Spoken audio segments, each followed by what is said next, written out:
이 시간 묵상기도 드리심으로 23일 청년부 예배를 시작하겠습니다.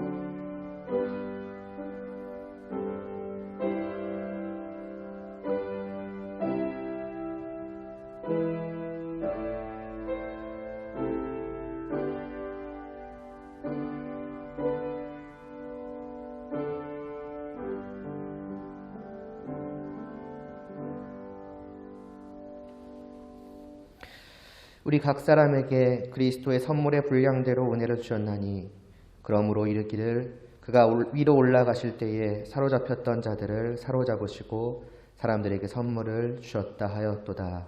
아멘. 주님의 크신 사랑과 또 놀라우신 뜻 가운데에서 오직 은혜로 부름받은 저희들이 이 시간도 함께 모였습니다. 주님께서 하나 되게 하신 이 교회이기에 저희가 함께 주님을 예배코자 하오니 이 예배를 기뻐 받아 주시옵시고 이 시간도 주님과 함께함으로 말미암은 그 풍성한 기쁨을 정말 누리지 못하는 자 한 명도 없도록 크신 은혜를 베풀어 주시옵소서. 예수님의 이름으로 기도드리옵나이다. 아멘. 주님 큰 영광 받으소서. 찬양 드리시겠습니다.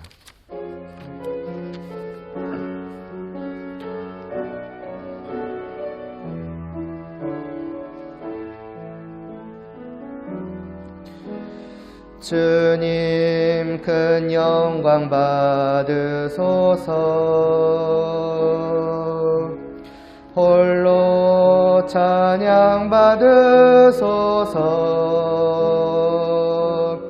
모든 이름 위에 뛰어난 그 이름 온 땅과 하늘이 다 찬양해. 겸손하게 우리 무릎 꿇고 주 이름 앞에 영광 돌리세. 모두 절하세.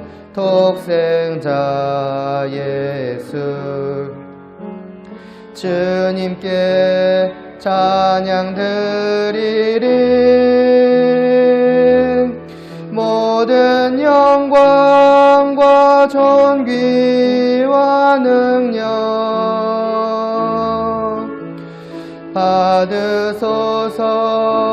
받으소서. 받으소서. 영광과 존귀와 능력 받으소서. 받으소서. 그리스도 살아계신 하나님 주님 큰 영광 받으소서. 주님 큰 영광 받으소서. 홀로 찬양 받으소서. 모든 이름 위에 뛰어난 그 이름 온 땅과 하늘이 다 찬양해. 겸손하게 우리 무릎 꿇고 주 이름 앞에 영광 돌리세. 모두 절하세. 독생자 예수 주님께 찬양 드리리.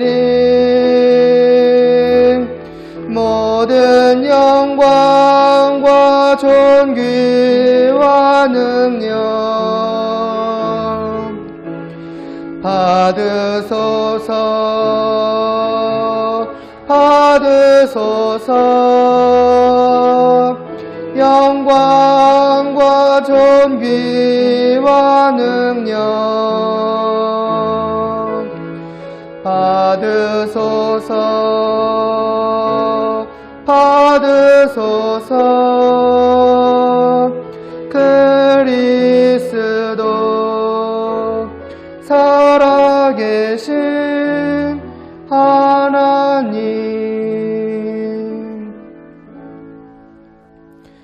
함께 사도신경으로 우리의 믿음을 고백하겠습니다. 전능하사 천지를 만드신 하나님 아버지를 내가 믿사오며 그 외아들 우리 주 예수 그리스도를 믿사오니 이는 성령으로 잉태하사 동정녀 마리아에게 나시고 본디오 빌라도에게 고난을 받으사 십자가에 못 박혀 죽으시고 장사한 지 사흘 만에 죽은 자 가운데서 다시 살아나시며 하늘에 오르사 전능하신 하나님 우편에 앉아 계시다가 저리로서 산자와 죽은 자를 심판하러 오시리라. 성령을 믿사오며 거룩한 공회와 성도가 서로 교통하는 것과 죄를 사하여 주시는 것과 몸이 다시 사는 것과 영원히 사는 것을 믿사옵나이다. 아멘. 주의 거룩하심 생각할 때 찬양 드리겠습니다.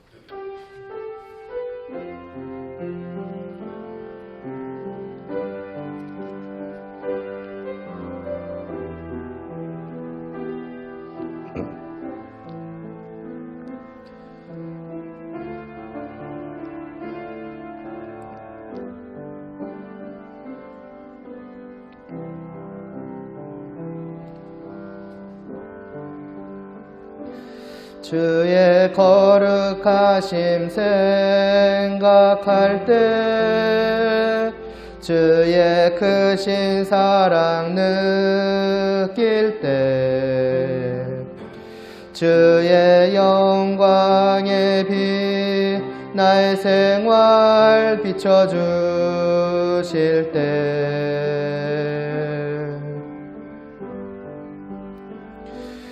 주가 주신 기쁨 맛볼 때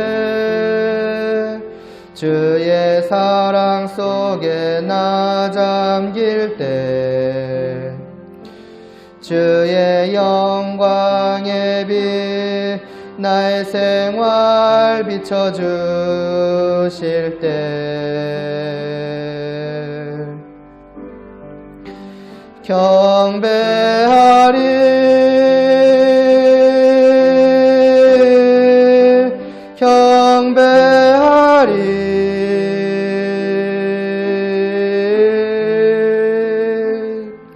나 사는 동안 주께 경배해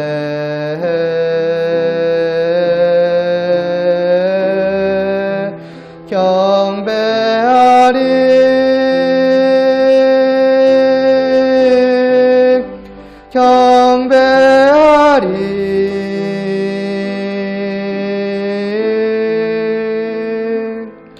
나 사는 동안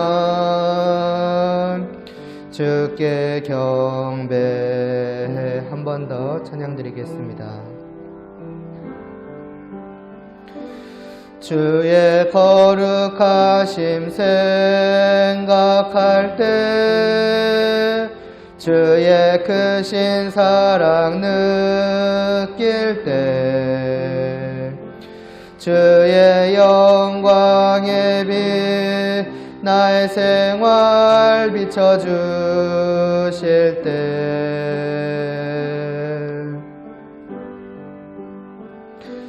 주가 주신 기쁨 맛볼 때 주의 사랑 속에 나 잠길 때 주의 영광의 빛 나의 생활 비춰주실 때 경배하리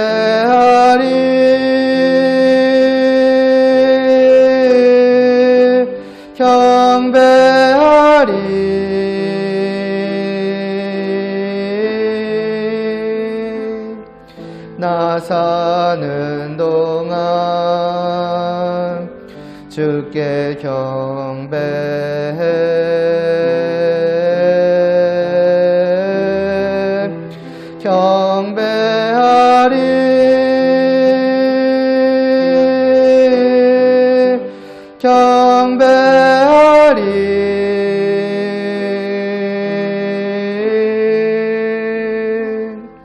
나 사는 동안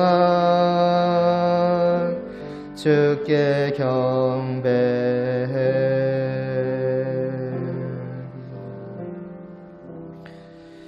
이어서 찬송가 491장 저 높은 곳을 향하여 찬양드리고 제가 기도드리겠습니다.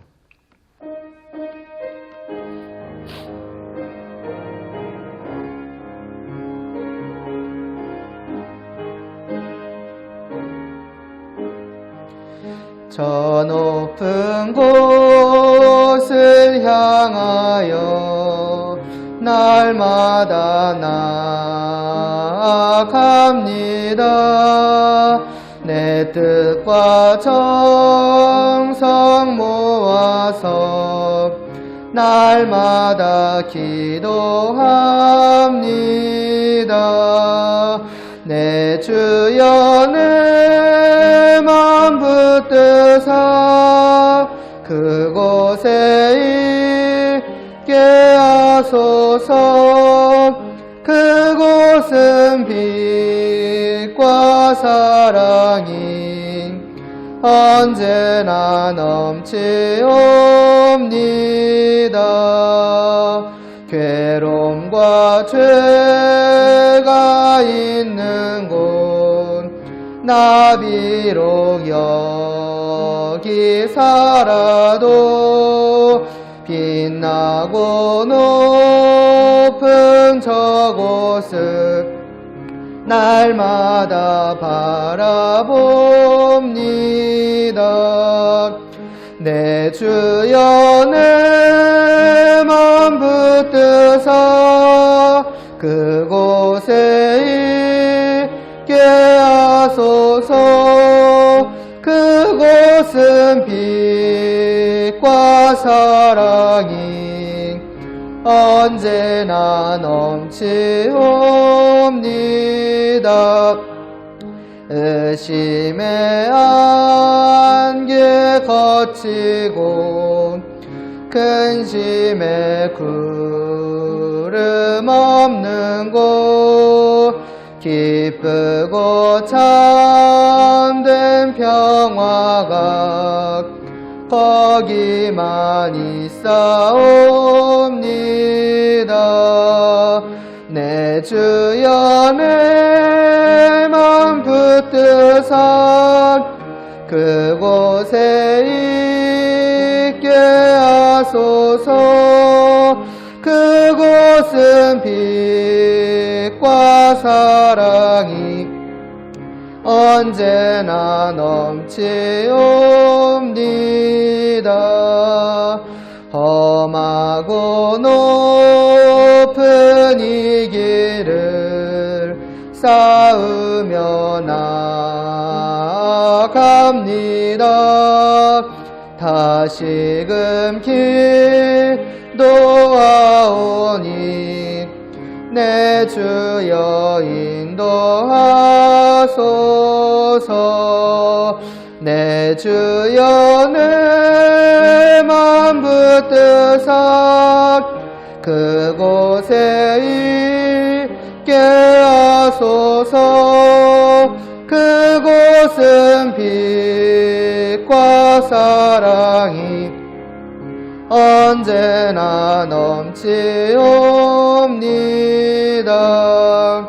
내 주를 따라 올라가 저 높은 곳 축성 영원한 복락 누리며 즐거운 노래 부르리. 내 주여 내 맘 붙드사 그곳에 있게 하소서. 그곳은 빛과 사랑이 언제나 넘치옵니다.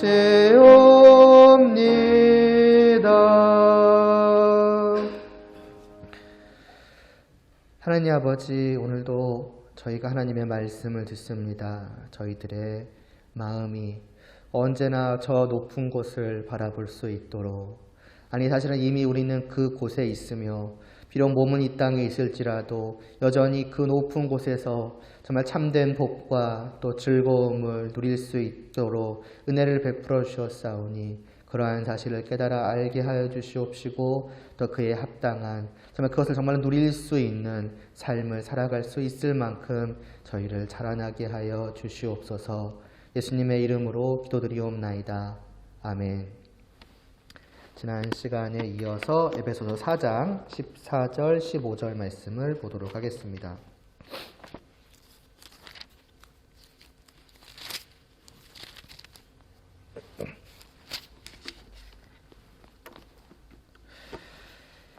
(14절) (15절) 함께 봉독하겠습니다.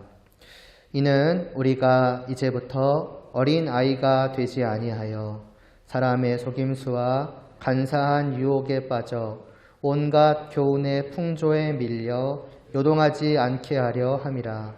오직 사랑 안에서 참된 것을 하여 범사에 그에게까지 자랄지라. 그는 머리니 곧 그리스도라. 아멘. 우리가 이제 지금까지 하나됨에 대해서 이제 보면서 이제 하나됨에는 특별히 두 가지 과제라고 해도 좋겠네요. 과제가 있다는 것을 보았었죠. 무엇이냐면은 이제 하나로 우리 모두가 연결되어 가는 것, 마지막 한 몸처럼 되어 가는 것이죠. 그러나 다만 그렇게 하나로 연결되어 가는 것만이 하나됨의 전부가 아니라 또한 그 연결됨이 더욱더 온전해져 가야 한다. 뭐가 온전해져 가는 거냐? 더 이렇게 서로를 더 굳게 붙잡고 말하자면은 진짜 한 몸처럼 연결되면은 그 정도까지 끈끈해지면은 그게 온전히 하나됨이냐? 물론 그것도 있겠지만은 또한 중요한 것은 자라나야 한다는 것. 그러니까 마치 아기의 몸이 어른으로 자라나야 되는 것만큼 그런 어떤 질적인 성장이라고 할까요? 성숙함이라고 할까요? 그런 게 필요하다라고 하는 것이고, 그럼 어떻게 우리가 자라날 수 있는가 할 때에 이제 믿음과 알므로라고 하죠. 들은 말씀을 우리가 믿고 정말 받아들여서 진실로 알아가게 될 때에 맞아 우리는 자라난다라고 하는 것입니다. 그러니까 어떤 내용이 있어야 된다는 내용의 필요성, 말씀의 중요성이라고도 할 수 있겠죠. 자, 이제 오늘은 이제 그렇게 분명한 과제를 가지고 있는 그럼 우리의 그 지금의 상태는 어떠한가에 대해서 사도 바울이 이어서 말씀하고 있는 걸 봅니다. 사실은 이미 말했지만은 자라나야 한다는 말 자체가 보여주는 게 있죠. 사실은 이미 다 짐작하겠지만은 14절에서 이렇게 말씀을 하죠. 이는 우리가 이제부터 이제 어린 아이가 되지 아니하여라고요. 원문의 뉘앙스를 살리자면은 더 이상 어린아이로 있지 않아야 한다. 조금 뉘앙스를 바꾸자면은 언제까지나 어린아이로 남아 있어서는 안 된다. 그런 말입니다. 그러니까 우리의 지금의 상태, 성도 개개인이나 교회 전체로 봤을 때에는 그냥 말 그대로 어린 아이다라고 하는 것이지요. 이것은 그러니까 사람이 태어나는 것과 똑같이 생각하면 되겠죠. 사람이 태어날 때에는 어린 아이로, 아기로 태어나서 청소년이 되고 어른이 되고 이렇게 자라나는 것처럼 사실은 성도도 교회도 마찬가지인 면이 있다라고 하는 것입니다. 우리가 거듭난다라고 하잖아요. 성도는 거듭난 자들이다. 무슨 말입니까? 다시 태어난 자라는 것이지요. 그래서 우리가 중생이라고도 표현하지 않습니까? 다시 태어났다는 것은 무엇입니까? 처음에는 다 어린 아이라고 하는 거예요. 굳이 표현을 해보자면은 영적인 어린아이요, 영적인 아기. 누구나 다 그런 시절이 있다는 겁니다. 아니 처음에는 다 그럴 수밖에 없다는 거예요. 굳이 제가 영적인 어린아이다라고 표현하는 것도 여러분이 생각을 해보실 필요가 있습니다. 다음 주에 아마 이어서 말을 하게 될 텐데 우리는 보통 교회 안에도 마찬가지입니다. 교회 안에 들어와서 어떤 사람을 바라봄에 있어서 사실은 영적인 것보다는 그냥 그 외적인 것들에 많이 신경을 씁니다. 저 사람이 어떤 사람인가를 판단함에 있어서 어려서는 뭐 예를 들어서 공부를 잘한다던가 어떤 모범생이라던가 이런 것들을 신경을 쓰고 또 이제 나이가 많은 어른이 되면은 그 사람의 직업이 무엇인지 또 말하자면 직업 안에서도 그가 얼마나 뭐 높은 자리에 있는지 뭐 소위 말하는 세상에서 뭐 잘 나가는 사람인지 어떤 사람인지 그걸로 그 사람을 판단하기가 싶어요. 그 사람만 판단하면 그나마 다행인데 그 사람의 성도됨도 그냥 그걸로 판단해버리기 쉬워요. 아, 사회에서 잘 나가는 사람, 그럼 그 사람은 성도로서도 말하자면 다른 사람들이 보기에 어떤 우러러 볼 만한 그런 사람으로 여기는 것이지요.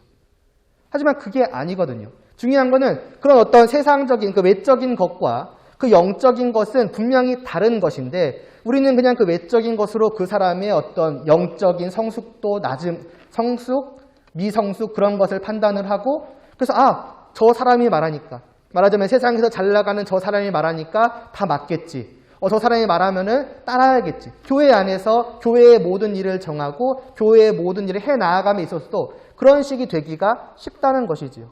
쟤는 공부를 잘하니까 제가 맞겠지. 뭐 쟤는 공부를 잘하니까 학생부에서 예를 들면은 이제 회장이든 뭐든 그 리더를 세워야겠지. 그 사람의 영적인 성숙도에 신경을 쓰기보다 그 영적인 상태를 신경 쓰기보다 그냥 겉모습을 보는 거예요. 그러나 사실은 교회에서 또 성도로서 우리가 그 사람을 바라봄에 있어서 중요한 것은 그런 외적인 모습이 아니라고 하는 거예요. 정말로 그 사람이 영적으로 어떤가 하는 거예요. 그리고 알아야 할 것은 누구나 예외 없이 처음에는 반드시 라고 해도 좋을 만큼 영적으로 어린아이일 수밖에 없다는 것을 우리는 생각을 해둬야 돼요. 그리고 어쩌면 때로는 10년 신앙생활이라고 교회 생활이라고 표현할 거예요. 10년 교회 생활을 해왔으니까 당연히 그 사람은 영적으로 성숙해 있겠지. 20년 동안 교회에서 생활을 했으니까 아니면은 주일날 교회에 한 번도 안 빠졌으니까 쟤는 영적으로 그런 식으로 다 그냥 외적인 것을 가지고 신경 쓰기가 쉽지만은 그렇지 않다라는 거예요. 다르게 말하자면 어떤 면에서 우리는 그 영적인 상태에 대해서 관심이 없는 걸 수도 있어요. 때로는 그걸 분별할 능력이 없는 것일 수도 있겠죠. 그러니까 그냥 보이는 걸로 다 판단을 하고 그게 교회 안에서도 중요하다고 생각을 해버리고 넘기기 쉬운 거죠. 그러나 아니라는 겁니다. 어린아이로 있지 말라. 그것은 사실은 많은 교회들, 아니 교회 전체로 봤을 때에도 분명히 어린아이와 같은 상태에 남아있기가 쉽다라는 거예요. 사도 바울은 먼저 그러한 우리들의 상태를 보여주고 있는 것이지요. 물론 어린아이라고 할지라도 사실은 생명이 있다는 것 자체, 그러니까 살아갈 수 있다는 것 자체가 좋은 것 아니겠습니까? 어린아이면 어떻고 어른이면 어떻냐. 일단 내가 생명을 가지고 살아갈 수 있다는 게 다행이지. 심지어 자기가 본래 죽었었던 잘 아는 것을 영적으로 완전히 자기는 사실은 죽은 자요 시체였다는 걸 아는 사람들은 다시 살게 되었다는 그 사실 자체로 그냥 만족해버릴 수 있어요. 영적으로 낫고 이게 뭐가 중요하냐. 중요한 거는 내가 구원을 받았다는 것, 성도가 되었다는 것, 주님께서 나를 살려주셨다는 것 된 거 아니야? 그거는 우리 개개인의 생각일 수도 있고 어쩌면 교회 전체의 생각일 수도 있고 그래서 그냥 영적으로 그가 좀 더 성숙하고 덜 성숙하고 뭐가 중요해. 그냥 성도로서 교회 생활 잘 해가면서 신앙생활이라고 표현해볼까요? 신앙생활 잘 해가면서 그냥 잘 살아보자로 넘어갈 수가 있는데 그러나 사도 바울은 그 사도 바울을 통해서 하나님께서 말씀하시는 교회를 향한 뜻이라고 하는 것은 그 이상이라는 것이죠. 물론 그게 중요하죠. 생명을 얻었다는 것, 주님 안에서 살게 되었다는 것, 그게 가장 핵심 중의 핵심입니다마는 그러나 너희는 언제까지 그 상태로만 남아있어서는 안 된다. 분명히 자라나야 한다는 것입니다. 이거는 그냥 우리 사람으로 놓고 봐도 똑같지 않습니까? 어린아이 귀엽죠. 또 사랑스럽죠. 그러나 언제까지 그 상태로 남아있기를 바라는 것은 안 될 일일 것입니다.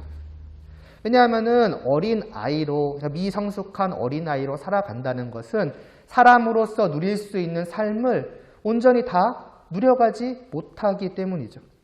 아이들은 생각하는 거나 말하는 거나 행동하는 거에 있어서 많은 것들이 부족합니다. 어쩔 수 없는 거예요. 그래서 그냥 어쩌다 한두 번 보면은 귀엽지만은 매일같이 그러한 것들을 경험하다 보면은 때로는 쟤네가 빨리 자라야 될 텐데 좀 더 생각하는 것이 성숙해지고 말하는 것이 성숙해지고 행동하는 것이 더 성숙해져야 할 텐데 그런 생각들을 할 수가 있을 것입니다.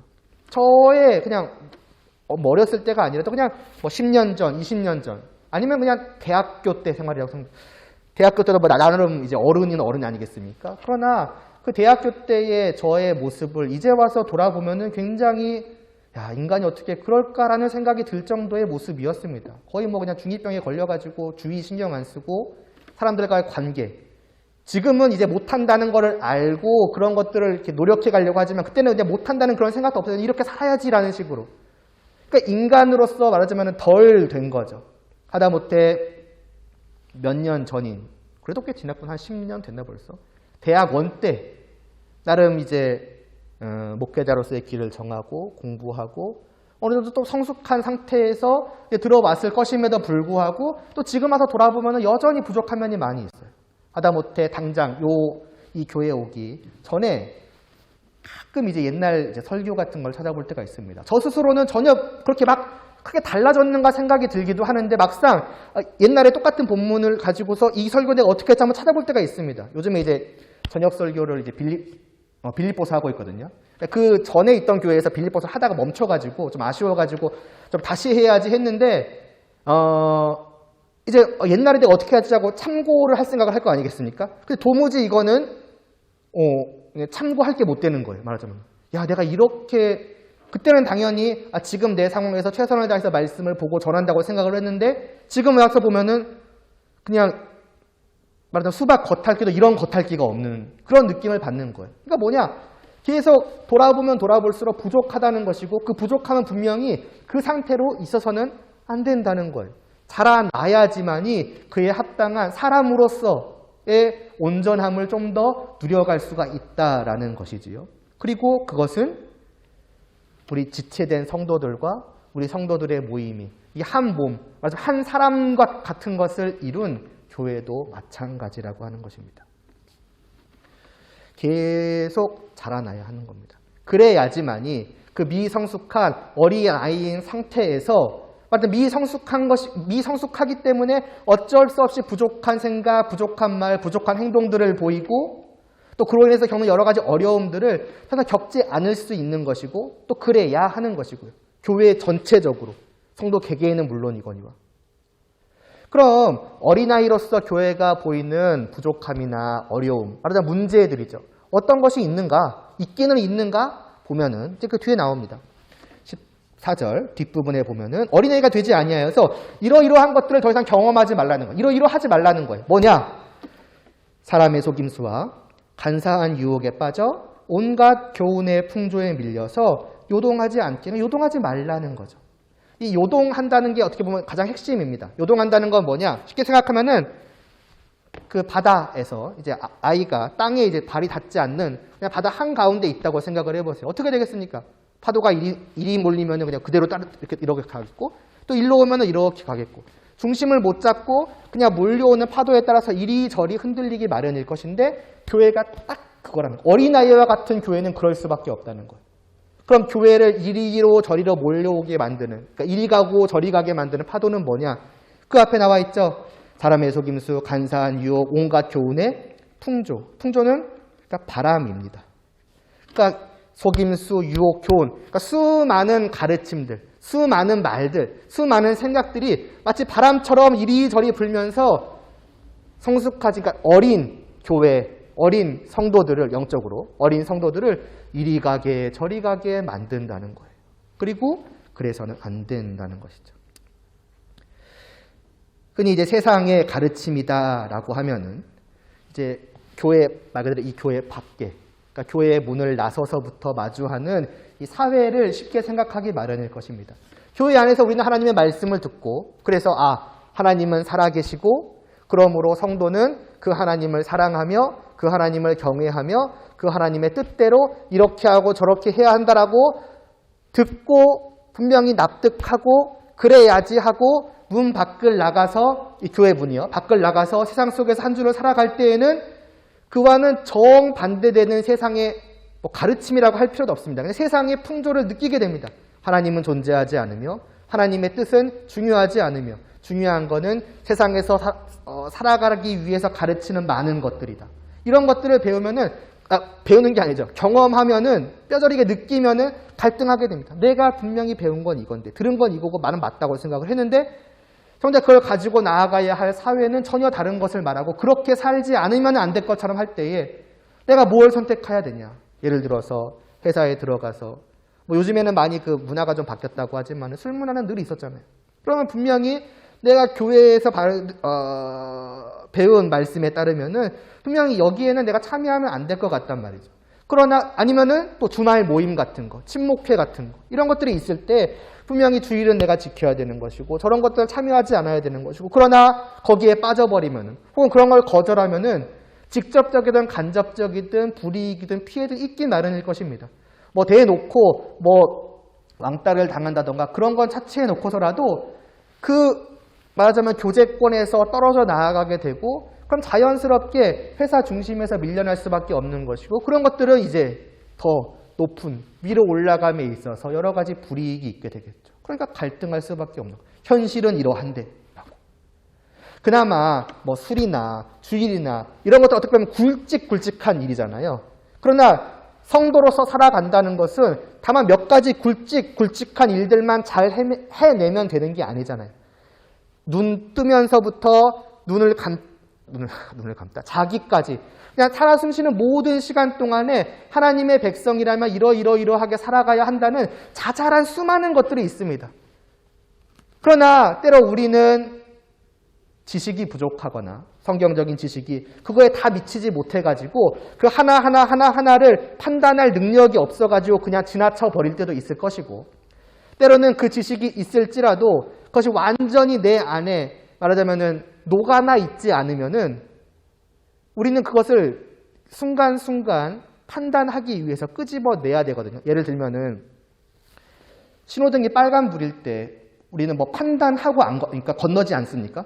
딱 신호등을 멈췄을 때 빨간불을 봤을 때 내 안에서 뭔가 그러고 보니까 예전에 내가 빨간불이면 건너면 안 된다는 것을 내가 배웠었는데 그런 거 생각 안 하잖아요. 그냥 자연스럽게 우리는 거기 앞에서 멈춰 섭니다. 왜냐하면은 내가 들어왔던 그 지식이 이미 내 안에 분명하게 자리 잡아 있는 거거든요. 녹아나 있는 거거든요. 그러니까 그냥 판단해야지 하는 게 아니라 자연스럽게 그 자리에서 판단이 되고 선택을 해서 안 건너게 되겠죠. 그러나 하나님의 말씀 같은 경우에는 그렇게 우리 안에 분명하게 어떻게 보면은 중심에 잡혀 있기보다는 때로는 지식으로 남아 있거나 희미하게 있어가지고 잠시 시간을 두고 끄집어내서 판단해야 될 때가 많아요. 그러고 보니까 이런 상황 속에서 내가 어떻게 해야 될까? 예전에 뭔가 하나님의 말씀을 배운 것 같은데 막 찾고 그래서 어디 끄집어내서 이거인 것 같다. 그럼 어떻게 해야지? 이런 게 있잖아요. 그러나 여러분 사회생활을 하면서 그런 많은 시간이 있습니까? 그런 시간들은 그렇게 주어지지 않아요. 숨가쁘게 돌아가는 시간은 내 안에 체화되지 않은 그 어떤 지식들을 끄집어내서 판단하게끔 우리를 기다려주지 않습니다. 그럼 뭐냐? 그냥 정신없이 살아가는 거예요. 뭐가 옳고 뭐가 그르고 뭐가 하나님의 말씀이고 뭐가 하나님의 말씀이 아니고 사회니 교회니 이런 것들을 판단할 시간 없이 그냥 정신없이 그냥 살아가고 눈 떠보면은 주일인 거예요. 그럼 결국 뭐냐? 돌아보니까 잠시 생각해서 돌아보면 한 주간 나는 여전히 그냥 하나님의 말씀으로 하나님의 백성답게 살아왔기보다는 그냥 세상이 하라는 대로 이리 밀리면 절로 가고 저리 밀리면 저리 가고 그냥 살아왔구나라고 느끼는 것이지요. 어린 아이와 같은 경우입니다. 심지어는 이거는 안 좋은 것 중에서 그나마 좋은 편입니다. 뭐냐면은 그래도 하나님의 말씀이 교회 안에서 늘 바르게 전달되어서 어느 정도 내 안에 들어와 머리에라도 말이죠. 들어와 있을 때에 그나마 이런 경험이라도 하는 것이지. 그러나 실상 교회 안은 훨씬 더 어찌 보면 처참한 현실입니다. 뭐냐? 교회 안에 제가 그래도 한번 유튜브 얘기 드리지 않았습니까?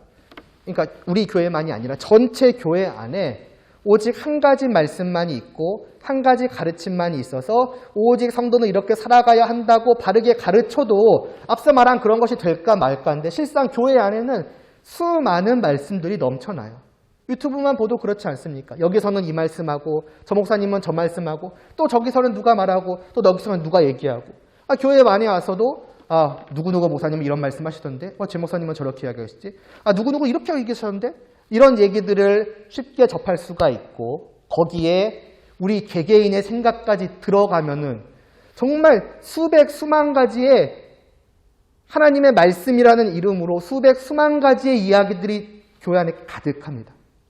그러니까 교회 문을 열고 밖으로 나가서 세상의 바람을 맞고 자시고 하기 전에 이미 교회 안에 있는 수많은 파도들에 우리는 휩싸이고 있는 거예요. 물론 세상의 영향을 받은 것이겠지만은 교회 안에서 이 말씀하면 절로 가고 그런가? 저 말씀하면은 절로 가고 이게 어떻게 보면은 우리의 현실이라고 하는 것이고 수많은 지체들이 서로 다른 말씀들을 가지고 서로 다른 생각들을 하며 각각 그 자기가 알고 있는 말씀에 따라 살아간다면은 결국 하나의 몸은 다 제각각일 수밖에 없는 거예요. 연결되어 있다고 해도 얘는 절로 가고 쟤는 절로 가고 이렇게 되면은 몸으로서의 기능을 제대로 하지 못하는 이게 바로 어린아이와 같은 교회가 경험하는 현실이고 이런 면에서 사실은 온 교회가 아직도 어린아이와 같구나라고 하는 것은 부정하기 쉽지 않을 것입니다. 물론 그 중에는 조금 더 잘 알고 조금 더 그 믿음이 성숙한 사람도 있겠죠.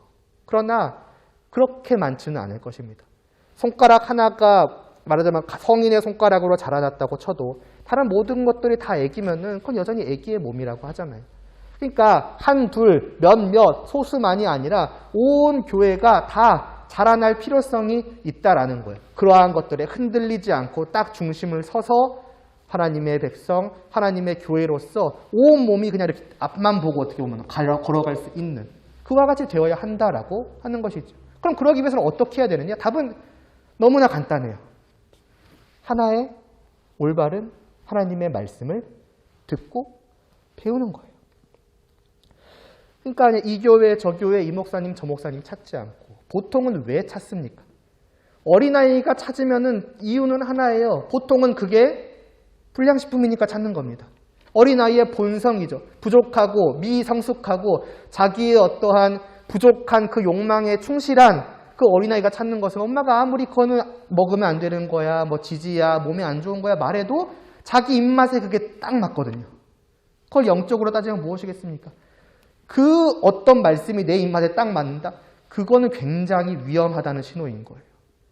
그 말씀이 물론 아닐 수도 있죠. 정말 성도로서 정말 영적으로 참 음식, 정말 몸에 좋은 음식, 그러니까 진정한 말씀이죠. 참된 말씀을 갈망해서 정말 그 말씀이 바로 이거다라고 받아들이는 경우도 있겠지만은 그러한 경우는 그렇게 많지 않을 것이라고 생각이 됩니다. 현실적으로 그럴 거예요. 그럴 거예요보다는 거의 그럴 겁니다. 그럴 거면 똑같은 얘기인가? 그냥 그래요. 그래요로 할게요. 그래요. 그냥 그렇다라고 할게요. 확신은 없지만 확신을 가지고 얘기할게요. 그러니까 뭐냐? 그냥 내 입맛에 맞는 그 말씀, 내 생각과 딱 맞아. 그 말씀을 찾는 것이 아니라 하나님께서 우리 교회 위에 우리를 위해서 세워주시는 그 한 담임 목사님을 신뢰하고 단순히 그 사람을 신뢰하는 게 아니라 우리를 위해서 그분을 세우신 하나님을 신뢰함으로 그분을 통해서 주어지는 말씀을 내 입맛에 맞든 안 맞든 받아들이는 거예요. 내 입맛에 안 맞으면 분명히 문제는 내 입맛의 문제입니다. 그럼 내 입맛을 바꿔야죠. 내 생각과 다른데요? 그러면 거의 10중 8구 틀린 거는 내 생각일 겁니다. 하나님의 분명한 뜻은 그 들려지는 말씀일 거예요.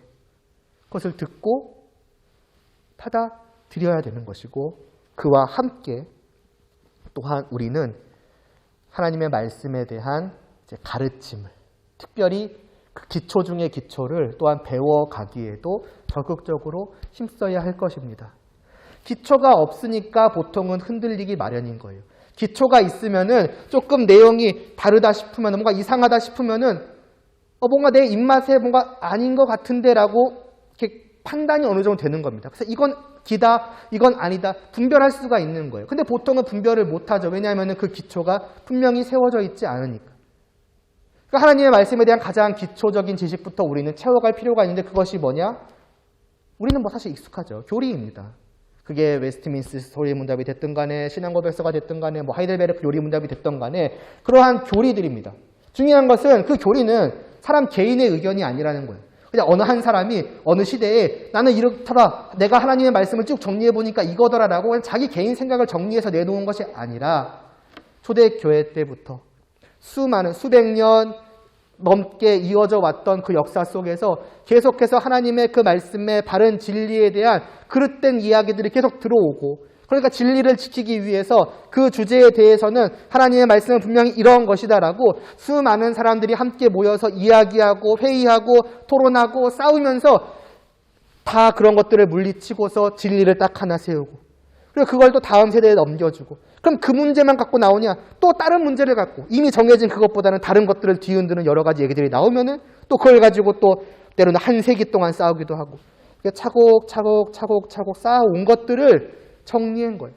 그러니까 한 사람, 몇 사람의 생각이 아니라 그 수많은 믿음의 선진들의 마지막 노력의 결과물이고 그들 모두가 하나님의 말씀은 바로 이런 것이다라고 정리해서 내어놓은 게 교리인 겁니다. 그중에서 가장 기초 중에 기초예요. 그래서 간단하고 그래서 명확하고 그래서 필요한 것이죠. 그런데 말하자면 사람으로 따지면 뼈인 거죠. 뼈대, 가장 기초적인. 그러나 뼈만 있어서는 안 되겠죠. 그 뼈는 힘줄, 살, 뭐 이런 것들로 풍성해져야 비로소 온전한 사람이 될 수 있지 않겠습니까?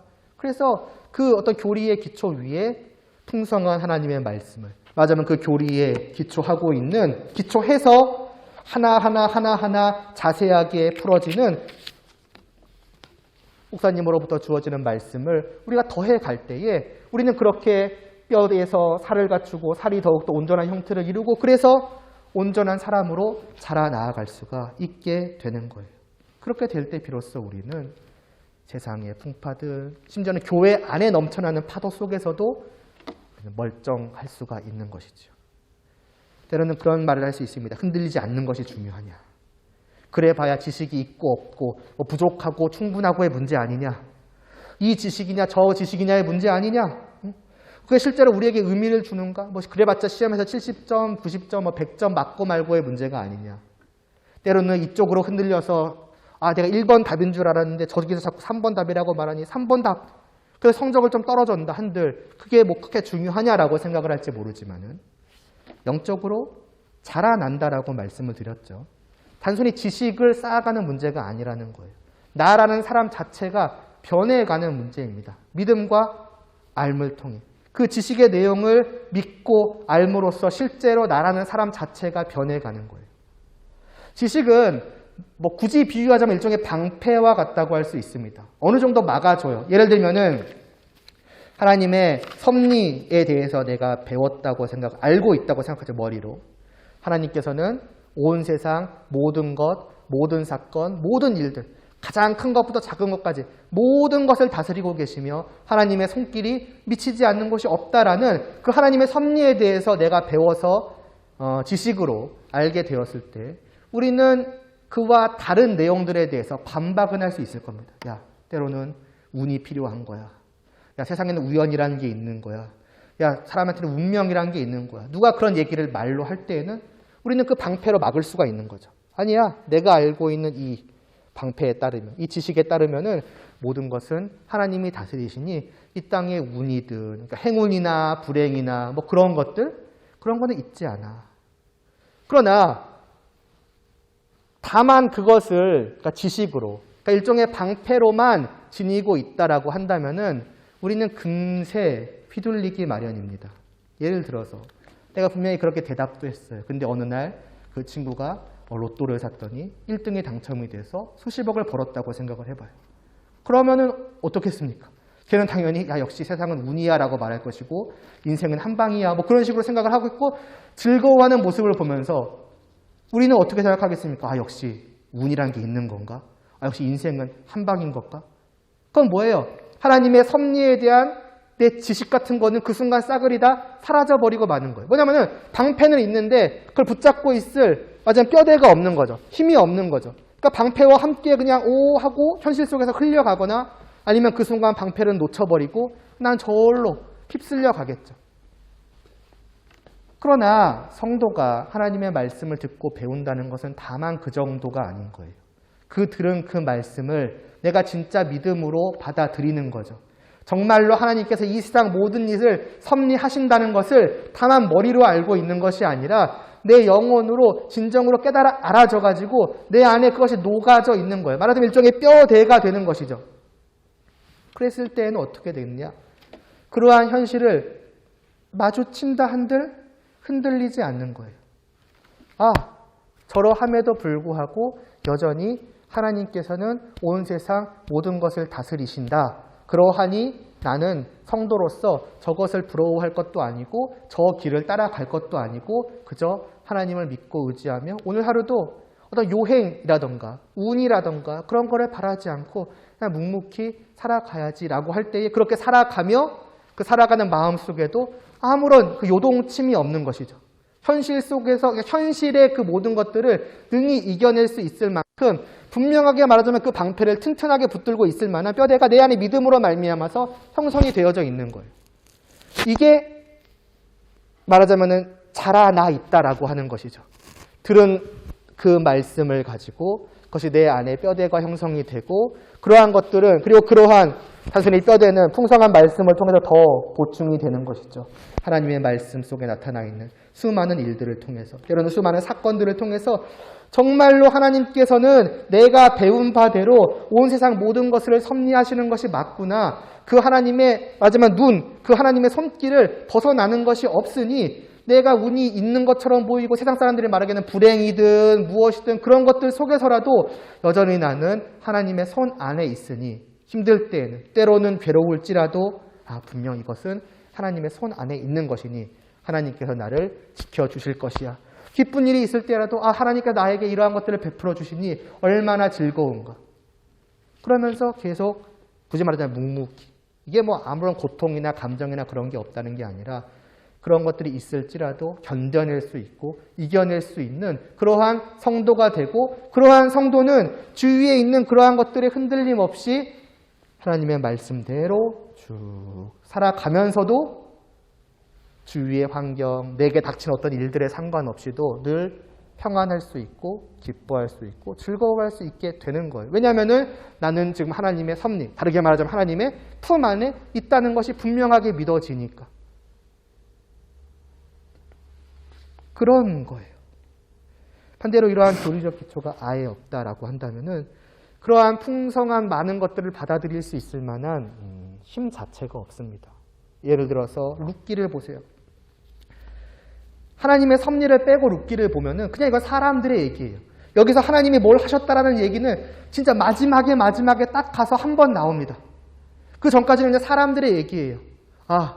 룻이, 누가, 정말 불행을 겪었구나, 다 죽었구나, 그러다가 어떻게 왔더니 인생이 역전됐구나. 그런 얘기로밖에는 보여지지가 않아요. 그러나 하나님의 섭리의 기초의 이 말씀을 볼 때는 저런 모든 일이 비록 성경에 직접적으로 그 룻기에는 직접적으로 기록되어 있지 않을지라도 성경 전체를 볼 때에는 하나님의 손 안에 있는 것이고 하나님의 손 안에 있을 때 세상적인 길, 흉, 화복들이 이런 식으로 경험되어지는 것이고 그 모든 것들이 결국에는 하나님의 이러한 뜻으로 연결되어져 가는구나. 그렇다면 나의 인생도 다를 게 무엇이 있겠는가? 내 인생도 이러한 것이구나. 때로는 불행처럼 보이는 그 일 속에서도 나는 하나님을 믿고 견뎌낼 수 있는 것이고 이런 것들 더 분명해지는 것이고 더 확신을 갖게 되는 것이고 그래서 그만큼 내 삶이 더 하나님의 뜻, 성도다운 모습으로 가까워져 가는 거예요. 이렇게 자라나가야 한다는 것이죠. 그리고 중요한 것은 이게 개인의 문제가 아니라 우리 모두의 문제라고 하는 것. 다시 말해서 우리 모두가 바로 이러해야 하는구나. 교회는 우리는 이렇게 자라나야 하는구나라는 생각을 가지고서 정말 한 마음으로 다른 것에 눈 돌리지 않고 오직 그 목사님의 말씀을 듣기 위해서 힘써야지, 받아들이기 위해서 힘써야지, 배우기 위해서 힘써야지, 그 배운 내용이 내 믿음으로까지 온전히 들어올 수 있도록 끊임없이 함께 기도해야지, 그래서 함께 자라나야지, 서로를 바라봄에 있어서도 예를 들어서 한 주간의 삶을 나누면서도 이러이러하게 살아왔어, 이러하게 살아왔어, 왜 못했어, 이런 것들이 얘기되어지면서 함께 위해서 기도하고 함께 더 알아가기 위해서 힘쓰고 함께 더 자라나기 위해서 힘쓰고 이러한 것들이 교회 전체 안에 있어야 한다는 거예요.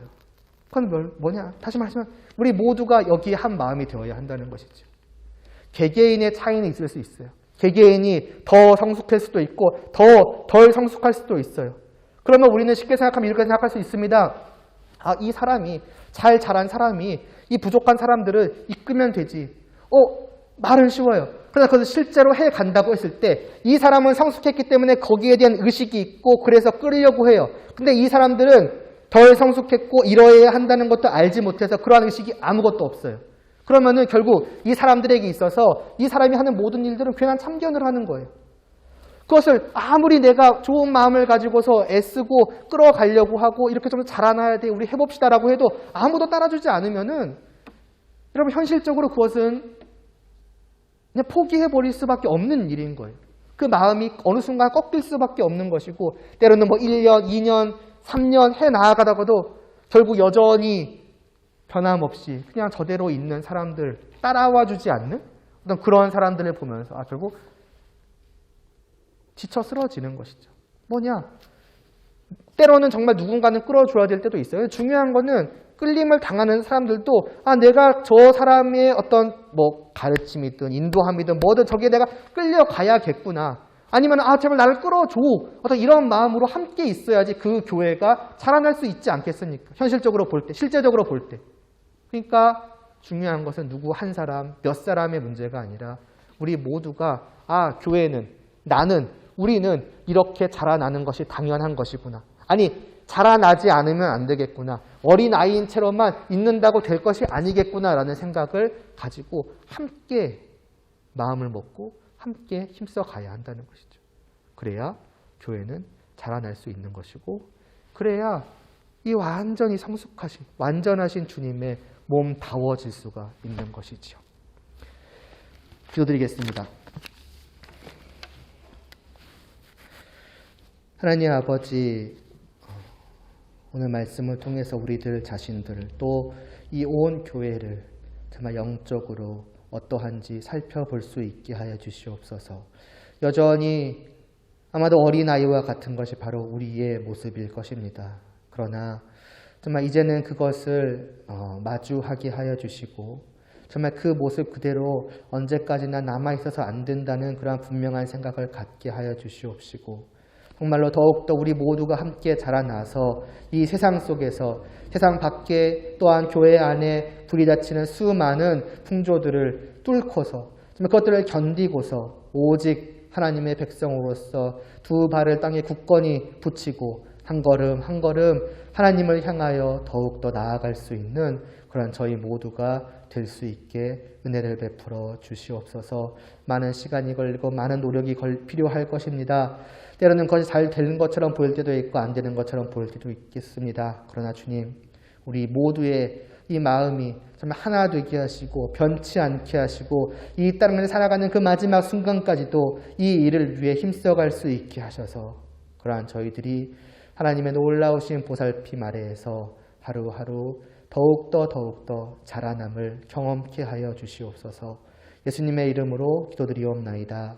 아멘. 주기도문 드리심으로 예배 마치도록 하겠습니다. 하늘에 계신 우리 아버지여, 이름이 거룩히 여김을 받으시오며 나라의 임하옵시며 뜻이 하늘에서 이루어진 것 같이 땅에서도 이루어지이다. 오늘날 우리에게 일용할 양식을 주옵시고 우리가 우리에게 죄 지은 자를 사하여 준 것 같이 우리의 죄를 사하여 주옵시고 우리를 시험에 들게 하지 마옵시고 다만 악에서 구하옵소서.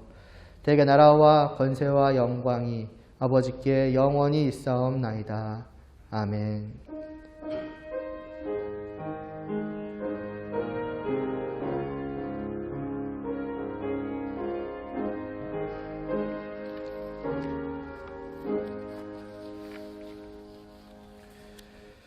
네, 2부 순서 교제 시간이 있습니다. 오늘은 저기 이쪽 현민현대 쪽 남자들 쪽이라고 하면 될까요? 남자분들 쪽과 함께 할게요. 그러니까 장소를 그냥 걸어갈 수 있는 커피 콩이도 괜찮을 것 같더라고. 저번에 좀 끝나는 시간 보니까 그 정도로 정해 주시면은 되겠고 이제 그동안은 이제 2주차 때는 뭐 그냥 교제하고 뭐 4주차 때는 하나님 말씀 가지고 이제 교제하시란 말씀을 드렸었는데 어차피 뭐 한 주제가 이쪽 가고 한 주 저쪽 가니까 그냥 그러니까 그 두 번 다 그 교제 질문은 드릴게요. 그러니까 그걸 가지고 자유롭게 그때 뭐 하셔도 되고 안 하셔도 되고 편하게 교제를 나누시면은 될 것 같고 다음 주일은 이제 미뤘던 교리 공부가 있습니다. 왜 미뤘는지는 뭐 그때 오신 분들만 아셔도 되고요. 굳이 모르셔도 됩니다. 아무튼 결과적으로 미뤘으니까 다음 주에 합니다. 기억해 주시고 함께 해 주시면 감사하겠습니다. 마치도록 하겠습니다.